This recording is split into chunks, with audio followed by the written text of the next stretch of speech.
Today we're going to look at something called improper integrals. Chapter 8 deals with a lot of problems with infinity. So we looked at limits where we had problems with infinity, of infinity over infinity, or 0 over 0, or indeterminate forms. In this section we're going to look at integrals that involve infinity. That's what makes them improper. There's a couple different ways that can happen. The first way that can happen is if one of the limits is actually infinity. So that's our first part here. It says if f of x is continuous on a to infinity, then, and I left a blank because I was, when I was typing up all the notes, I was getting sick of typing up all the math formulas. It takes a while. It's like learning a whole second language to get it all typed in appropriately. So I figured you could write this in here. So what we're going to be doing is integrating from a to infinity, our function. But since we can't actually ever attain infinity, we can't really integrate from a to infinity. So what we're going to do is take the limit as b goes to infinity, a to b of our function, of the integral of our function. Since we can't ever actually attain infinity, we need to do a limit instead of actually plugging in infinity, because we can't really do that. The second one then says if we're continuous from negative infinity to b, then integrating from negative infinity to b, our function, is the same thing as doing the limit as a goes to negative infinity, a to b, f of x. Was that bottom one negative infinity? Yep. 2b? Yep.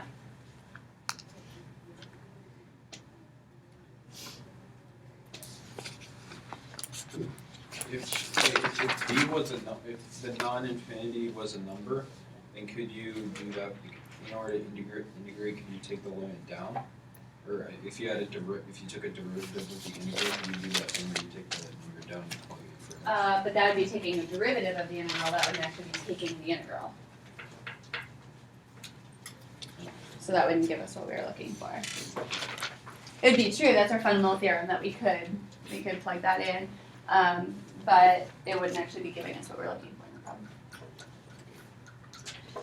problem. The last one says if we're continuous from negative infinity to infinity, then we can integrate our entire function. But since we can't really plug in either one of those, we have to do some notational work here. And we're going to do the limit as a goes to negative infinity, a to c, some constant, plus the limit as b goes to positive infinity, c to b, the function. We learned a long time ago with integrals that one of our properties of integrals is that we can break them up at any value in between and just add the one integral to the integral right next to it, and that would give us the full integration. So that's what we're going to do here is break these up so that each of them has one thing that makes it improper. So the first one is made improper because we have a negative infinity lower limit. Then the second one's made improper because we have a positive infinity second limit. Then that c value, we would pick any constant we want. Typically we pick 0 just because zeros are easy to plug into things. But we could pick any constant we wanted as long as it's between negative infinity and infinity, which would be anything. But a lot of times we just pick 0 because it's easier to evaluate that way. Two things can happen when we do a problem like this and we evaluate the integral. We can either say that it converges if we get an answer. So if we do this limit and we get a number as our answer, any number, we say it converges to that value. If we do this limit and we actually get infinity, then we would say that this integral diverges. Okay. Converges means we get an answer. Diverges means we do not get an answer. So if when we evaluate these limits, we actually get a number answer, it converges to that answer. And that means even though our area isn't actually enclosed, since it's going out towards infinity, we still say it's becoming so small it just doesn't matter, and we really have an area of 1.5 or whatever it happens to be. If we get infinity as we do that, that means the area underneath the curve is really infinite, and we say that diverges then. Like, X.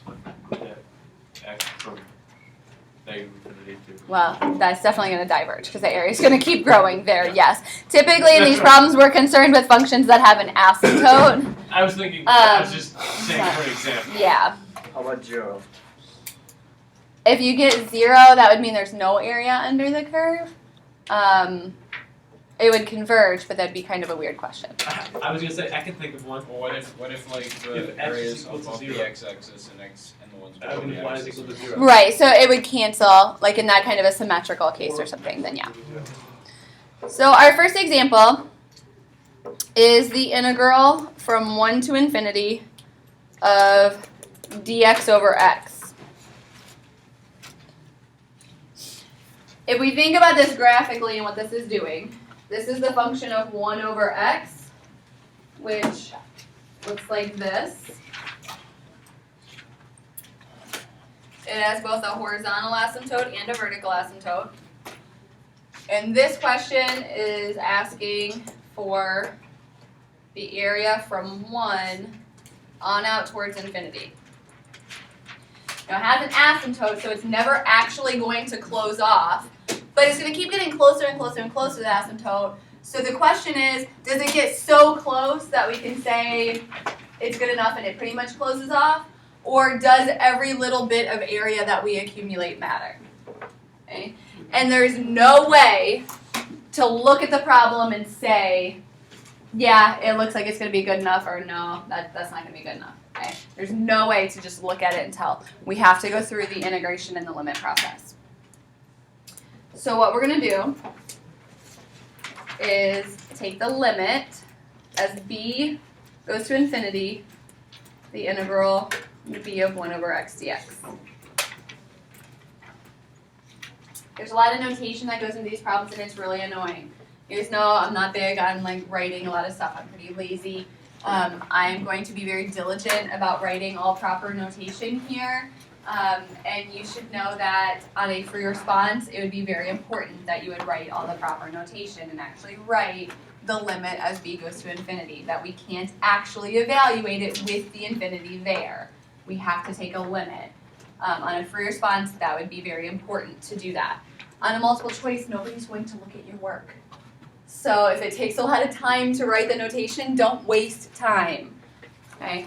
But on a free response, it is important that you write things out notationally correct. So it's a good idea to practice that so you know the proper notation. So first thing we want to do is integrate this thing. What do we get when we integrate? ln.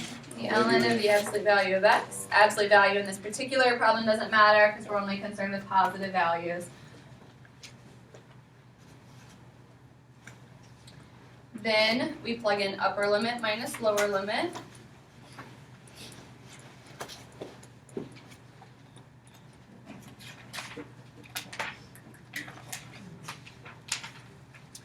The ln of infinity is infinity. The ln of 1 is 0, but infinity minus 0 is infinity, and this is divergent. That means every little tiny bit of area matters. That the area under this curve is actually infinite. Even though it's getting so close to that asymptote, it seems like at some point the area is so small it just shouldn't matter. Getting an answer of infinity means there really is infinite area under there, and every little bit matters. This particular integral is a very important integral for us that we will spend a good deal of time talking about in Chapter 9. It has a special name and everything. But we'll get there in the next chapter.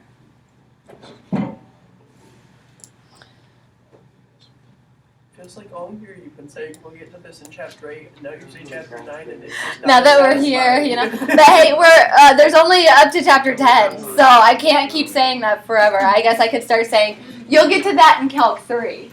And I can just keep on progressing that. I can't teach you everything. So. And then we'll say, no, we won't. No, we won't, because we're not taking that class. Some of you will take Calc 3, some of you will not. So. I might have to. I didn't. really sleeping in it. I wasn't required to take Calc 3 What? As a math major? as a math education major. Oh, okay. But you did though. I didn't take Calc 3. I thought you took math or Calc 4 too. Oh yeah, no, I did take Calc 3. I didn't take Calc 4. As I Oh. I took Calc 3. They've renumbered their classes at Calvin, so now I haven't taken Calvin's Calc 3 now, but when I was there, I took Calc 3. They renumbered it. All right. Yeah, but not me. For this one, Yeah, they actually did. we have infinities on both ends. That means notationally this is going to get pretty ugly. We're going to take our limit as a goes to negative infinity, a to 0. I like to pick 0. What is that A? And we're going to add that to. Wait, you can just choose 0, like, whatever. You can choose any constant that's between negative infinity and infinity. I think 0 is a good choice. Yeah. But you have to choose the same one. But you have to choose the same constant for both of them because they have to butt right up against each other so that we're getting one part of the area and then the other part of the area.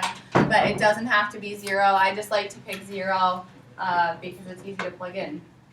How do you know that A is less than 0 and B is greater than 0? We just, as a notation, and it doesn't matter, put A as the lower limit and B as the upper limit. But it doesn't matter. If you use different letters, you wouldn't be wrong on that as long as your letters match what you're doing. But just, we usually put A on the bottom and B on the top. Is A is further along I mean, B is further along. All right, so now we need to evaluate the integral. What is the integral of 1 over 1 plus x squared? Oh, that's tangent. Arctangent. Arctangent. Yeah. Crap. You need to remember your derivatives so well that you know your derivatives forward and backward. In this case. We have like a matching quiz or something, just on all the derivatives. That would actually be a really good thing. No, matching I don't think would help you because I do feel like most of you would actually be able to recognize them, but knowing them is really the question. Well, could you give us like a list? Like How with about, all like, the multiple derivatives Why on do it. we have to have a quiz That's on not it? going to Why should prepare we- you we should have a for quiz. the exam. What do you guys want to I mean, I could give you a matching You I guys could do give it on you your multiple time. choice quiz, but it's not going to like prepare you for having the like a exam. list so that we could like reference. You it have a so- list in chapter 3. Of all the all the derivatives. All the or just- Well, in your All- chapter 3 notes, All the derivatives. I mean, it's not like one list, but in It's your chapter 3 notes, infinite page by list. page. all the special derivatives. Yeah. They're all there in your chapter 3 notes. I wrote I think the back of the book has a table of derivatives as well. Oh, okay.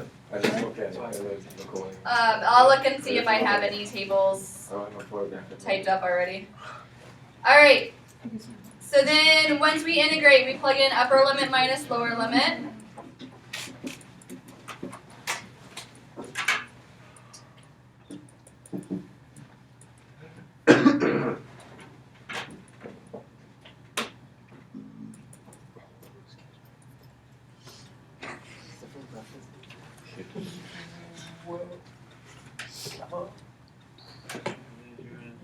I'm slightly concerned. I'm wondering how we do the the inverse tangent of negative infinity. I'm slightly concerned about that. For that, you need to know what your graph of inverse tangent looks like. That's this thing, right? So inverse tangent looks like tangent sideways. So if I turn tangent sideways, Where is its asymptotes? 1 and 1. No, Pi, pi half. half Pi pi. halves and negative pi halves. Ah, that explains my Same as what it would be when it's sideways. And then, Does it start in the bottom left or bottom that's a right? good question. So, does it start up high and then decrease down, or does it start low and decrease high? It starts higher. Oh, no, no bad. I think. Now that I'm like up this board, I thought it was exactly the opposite of that. I'm fairly certain, but I'm gonna grab my graphing calculator. Either way, won't it be the same?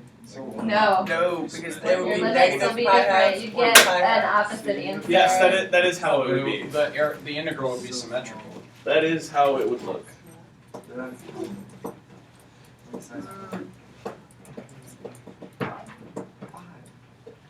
In the wrong mode. Mode. Alright, I'm ready. Okay. Yes. I felt good about it, but you guys know sometimes I make mistakes and then everything goes wrong. So I just wanted to make sure before we go on We all know you're that I'm right in what I'm thinking. Don't worry. Alright, so now, We all know you get this. arctangent of 0 Zero? is 0. Yay. It's fair. Arctangent as we go out towards infinity is Pi Pi halves. halves. pi halves. How did you get that? Because Going towards Or the is zero. last. It should be negative. Oh, it gets closer. Yeah, isn't it negative? Oh, A is negative infinity. I lost my negative. That's good. Okay, I was just thinking like this isn't going well because we're gonna get a negative answer and that's not a good thing. Alright, so A is negative infinity, so as we go out towards negative infinity, negative pi halves. Can you make that a plus? I will. It makes me messy. Now for B, as we go out towards positive infinity, She didn't We make get- it a plus. positive pi halves, and Just getting 0. LCD. 0. To make Dan happy, Yay. we have a positive here. I'm not the only one. No, So we add those together. He's not. We get Thank pi. you, John. That means the area enclosed by this curve and the x-axis Freaking underachievers. All the way to forever is going to be pi. This is strange. Is that the graph of freaking inverse tangent What? of the axis? Freaking underachievers. Yes. Mine looks. Oh my gosh. Why does it switch back to figure also? In radians. Yeah. Just magically. Compared to the Freaking Yeah. lukewarm achievers. Oh no wait, no, sorry. Oh, The not area in this graph. Wait, Area on the original function. no. Thank you. what are we finding? Daniel, this is it. Yeah, I was about to The say- original function, Can we not? I don't know what it looks like. Yeah, I was totally confused because on this it's way more than pi. Yeah, It's that was infinite. my issue, yeah. It'd be 0. Because half of it's below the curve, the other half is above the The curve. Well- whole area is positive. Yeah. Okay, so our curve that we were actually asked about looks like this. Okay. That I can And see so being those go down pi. towards And it's 0. going And in that There we Oh. adds up to pi. I can Oh my God, believe well, that's that. embarrassing, but that's okay. Okay. So, but on this one, we had an asymptote and we got an answer. So this would be a convergent problem. We got an answer. We say the area converges to pi. Okay. On the last one, we had an asymptote, but we didn't get an answer. We got a divergent. So there's no way to look at the problem and say, yeah, that's going to close off, or no, it's not going to close off. That's impressive. What? In middle school, we used to solve for the answer. Now we're solving if there's an answer. That's true. Yes, we're finding out if there's an answer. There was only one answer. We do actually care about what the answer is here as well, what it converges to. In Chapter 9, we'll get to some problems that we don't even care what the answer is, just if there is an answer. Yeah, then eventually we'll get to, is this actually Trust me, is this I actually already possible? don't care about the answer. Is this question even possible? B. No, does the question even exist? So like theoretical. Part B of the notes, we're going to look at a special integral. We already looked at one very special case of this with our first example. but we're going to look at the integral where we go from 1 to infinity of dx over x to some power. So we already looked at x to the first in the bottom there. That was example 1. Now we're going to look at any general power there. Okay? So we saw if it's 1 over x that it diverges. Well, what about if it's 1 over x squared or 1 over x cubed or 1 over x to the 1.5 or 1.1? What happens given some different powers?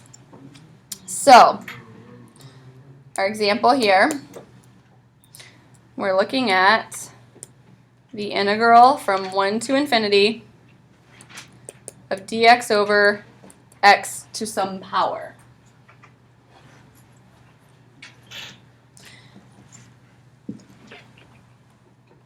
There are 3 cases we want to consider. Okay? Our first case is the case of power equals 1. We already did that one. That was example 1, and we found that that is divergent.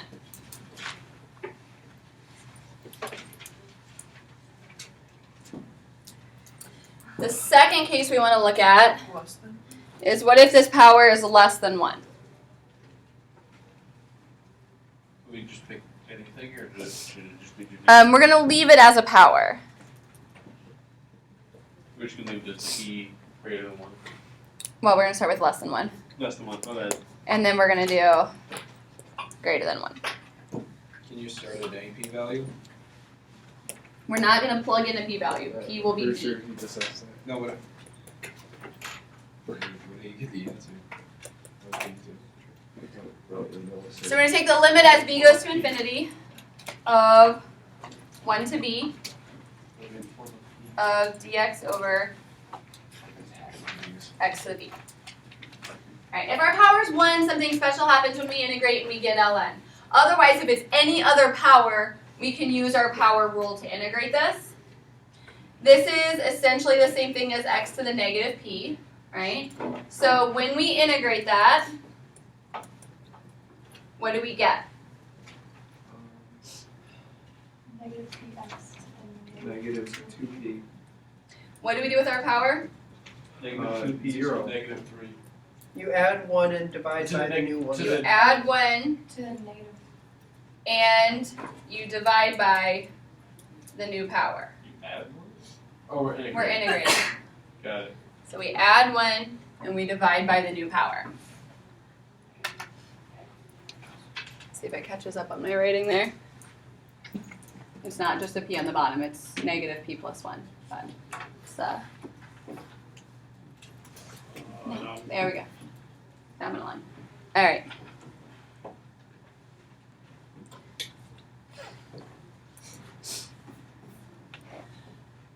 All right. So now we want to start thinking about some cases. Oh, and then we really need From 1 to b. from 1b.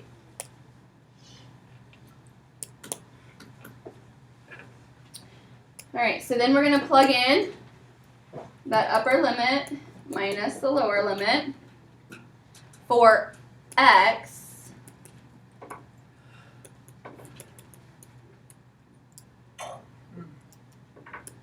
For fun. It Seems like a lifetime ago. Actually, You can't remember back then. There is one more number than letters in this problem. Numbers and letters. Yes. All right, the second part of this, 1 to a power is going to be 1, and then we're just going to have that left over. So the second part, we're just going to get that guy.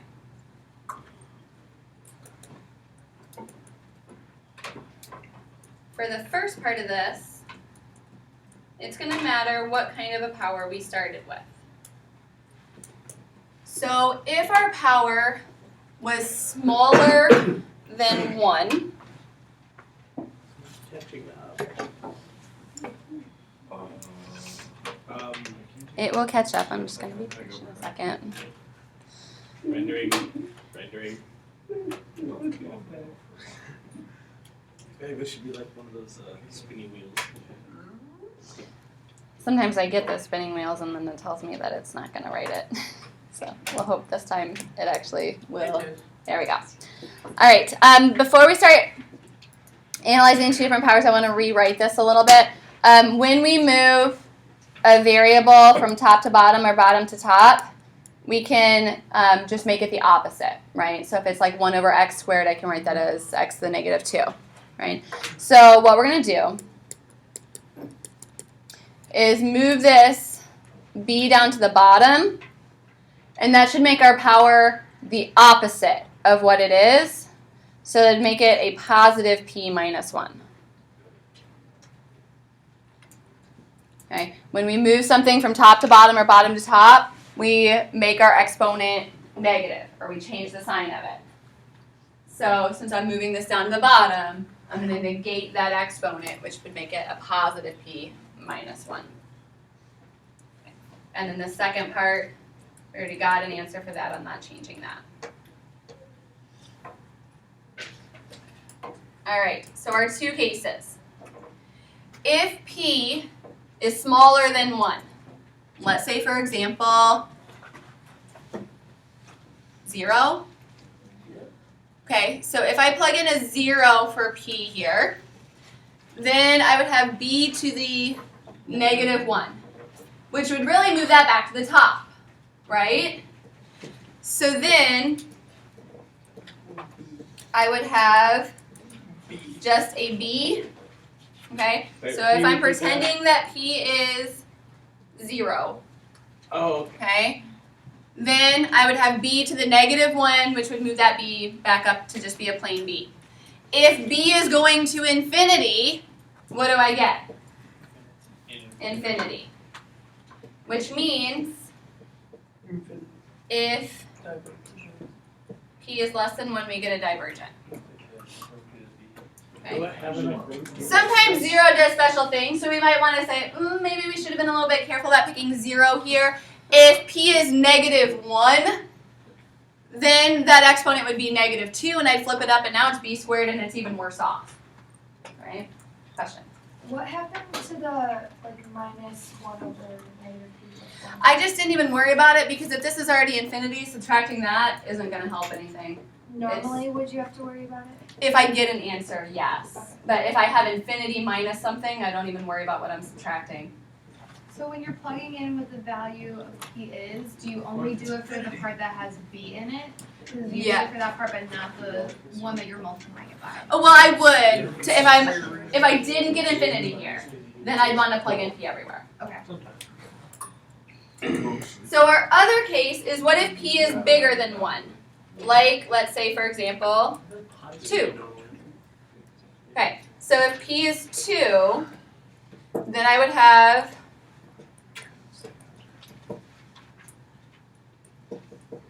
negative 1.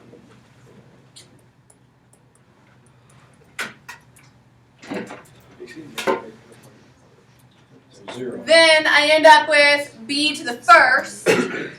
If b is going to infinity, infinity to the first is? Wait, never mind.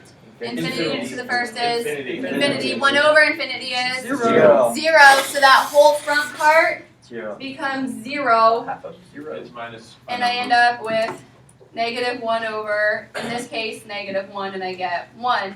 But in general, since I picked 2, we could really say that that's p, and our general answer is that then it will converge to 1 over negative p plus 1. In this situation, all that matters really is that it's a number, right? Yeah, I mean, we're creating a general rule that if you would remember this general rule, it could be an extreme shortcut for you. Because then, if a question would ask you to integrate 1 to infinity of 1 over x to the 4th, you could go through the whole process of doing it, or you could say, oh, that power's bigger than 1, and go ahead and plug it in. Yeah. I think I'm missing a negative. And that Yeah, answer in that case would be I need a 1 negative. over negative 4 plus 1.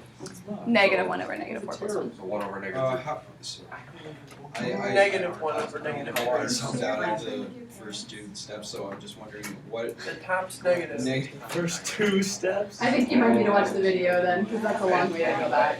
Okay, but just for the first part where you got 1 over negative p plus 1 and x to the negative p plus 1 of b over 1, how did you, what was p originally? P is P. It's a power. Originally, it's a variable. It's just some power. Okay, but like, how, why would you add 1 to it? We're applying the power rule. That's how you integrate, is you add 1 to the power. Oh, okay. So you integrate and then you. So the shortcut of this is that if you were asked to integrate that question in red, you would know it is going to work because our power is bigger than 1, and if you can remember that formula, then you would know exactly what it's going to be. If you don't remember that formula, then you would know it's at least worth going through the process of integrating because I am going to get an answer to this question. You're talking about As the opposed formula? to if it asked you to integrate 1 to infinity of 1 over x, you know it's not going to work. And it's not even worth your time of trying to integrate Divergent. it. Or even worse, if it was like x to the negative 1. Diverge. Why would they not just write that as x? Well, just to see if you know this property. Like I said with example 1, that problem and this one are going to become very important to us in chapter 9. Okay? This particular integral is going to be very important to us in chapter 9. And if it's for your response, you still have to do the work. Wait, the red one or the yellow one? No. If they asked you on a free response to do that yellow question, you do not need to show any work. They are hoping that you just know that is divergent, and then it will usually say, explain or justify, and you would need to say because, and then something that we'll learn in chapter 9. Because Does it matter what the lower limit is? It does. It does matter what the lower limit is. The lower limit must be 1 or bigger. If that lower limit was 0, we cannot apply this rule. If that lower limit is 1 or bigger, we can, because if it converges from 1 to infinity, and we're instead just going from 2 to infinity, we're still going to get an answer, it's just going to be a smaller answer. Okay, so it does matter what that lower limit is, it must be 1 or bigger. What happens if it has 0? Mhm. Are we going to learn to do it without anything? With like 0? Yeah, or 2. Well, with 2, it would be you would still get convergent or divergent. You couldn't use that same negative 1 over negative p plus 1 rule. So then you would actually need to do the integration to find the value of that. All right. The next part of the notes talks about the second way that we can have an improper integral. So there's 2 ways to have improper integrals. The first way is that one of the limits of integration or both of the limits of integration is infinity. The second way is that we end up with an infinite discontinuity within the part we're trying to integrate, or that we have a vertical asymptote within where we're trying to integrate. So the first part here says if f of x is continuous on not A, that means A is where we have our infinite discontinuity or asymptote, but it is continuous on towards B, then the integral from A to B of our function is going to be the limit as C goes to A from the right, C to B. Okay. So a picture of what's happening in this situation is that we have a function that has an asymptote, and we're integrating from that asymptote A to someplace in here B.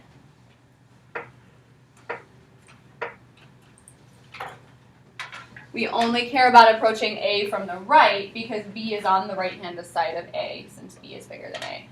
So what is the C is just a letter to show what our limit is. We don't pick a number for C. Because we wouldn't, yeah, it turns out to be a variable. We wouldn't pick a number for C in this case because we're not going to do like as 0 goes to something. No, I mean, Right. like, what is, like, what? Like, what? It's a constant. It's something, Place. but it's going to end up, it's a placeholder. It's going to end up being our variable of our limit.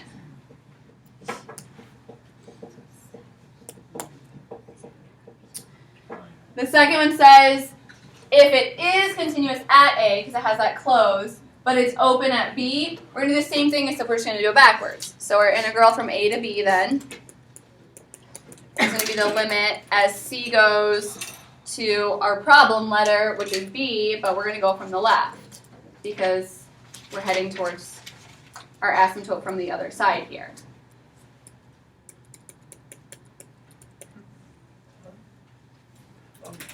Because a picture of that one, we have our asymptote over here that we're approaching. So we're approaching in that asymptote from the left.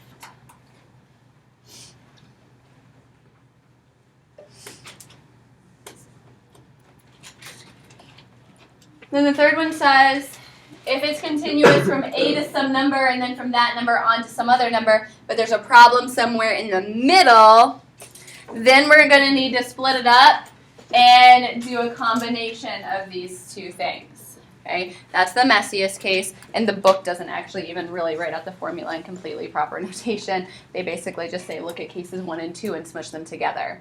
So that would be a case where our asymptote is happening in the middle of what we're trying to integrate. Or not even necessarily the middle, but somewhere within. Yeah. If our limit converges, if our limit has a number answer, then the integral converges. And if we get infinity, then it diverges. So, example.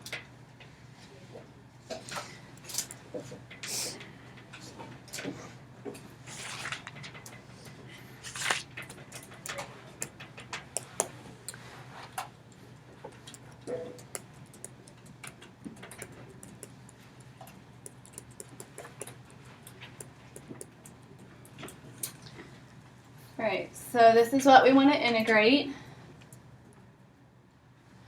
With our first type of improper integral, you can tell when you look at the problem it's going to be improper because one of the limits is infinity. With these, we need to be really careful. Okay? So up until this point, we've never really had to ask ourselves this question, but from now on, every time you see an integral, you need to ask yourself if there's any problem within those limits. Okay? Because up until this point, you haven't been given any where there would be a problem. But now on the AP exam, it's not going to say like evaluate this improper integral. It's just going to say evaluate. And this could be fine or it could not be fine. So you always need to check and see, is that integrand discontinuous within our limits? So where does this integrand have a problem? 1. At 1. Okay? We have a vertical asymptote in this thing at 1. So that means we need to split this guy up.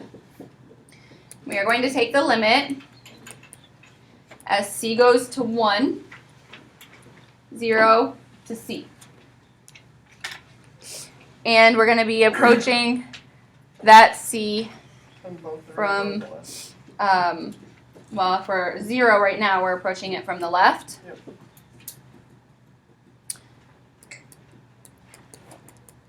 I'm going to write it to the negative 2/3 because that's how we're going to need it to integrate it. And we're going to go limit then as C goes to 1 from the right, C to 3.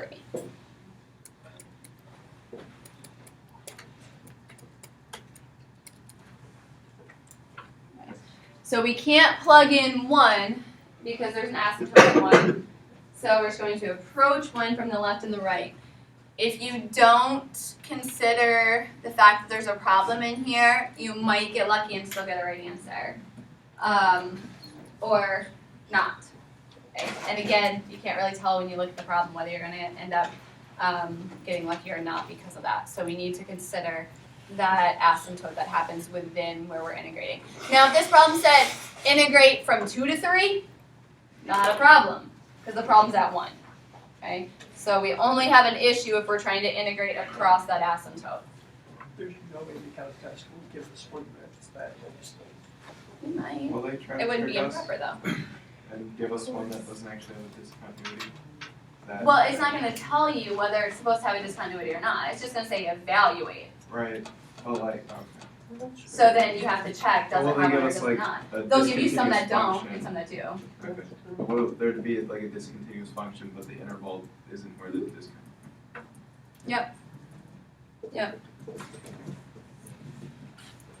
Alright, so when we integrate, what do we get? You get,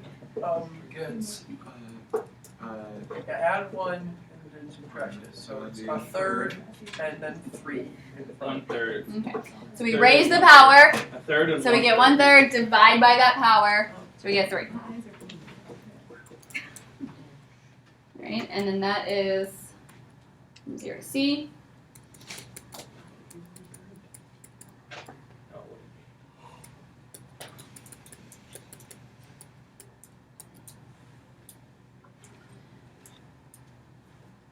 Right, so then we're going to start plugging in our numbers, upper minus lower.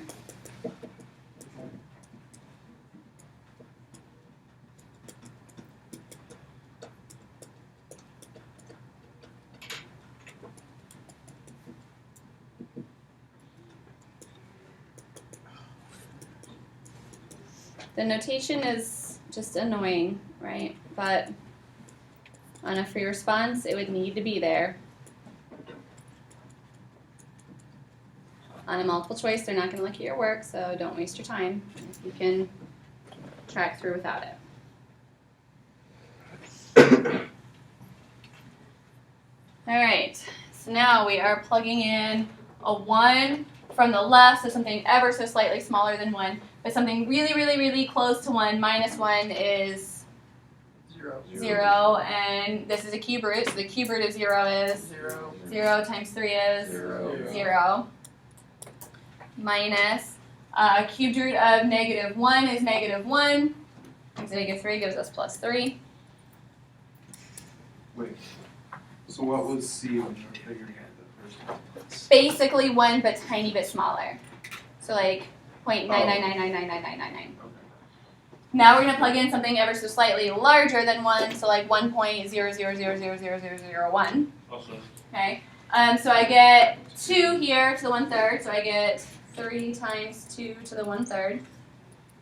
And if I plug in basically 1, minus 1 is basically 0, cube root is 0, that is all then 0. So we end up with 3 plus 3 cubed roots of 2. That means we have a convergent integral. Okay. On a free response, you would have to plug in the 1s, right? You couldn't just leave it there, but you could leave it at that point. You could leave it here, Yeah. but you can't leave it at the Line limit. right above it. You have to evaluate the limit, so you could leave it there. Okay. All right, tomorrow we will complete 8.3.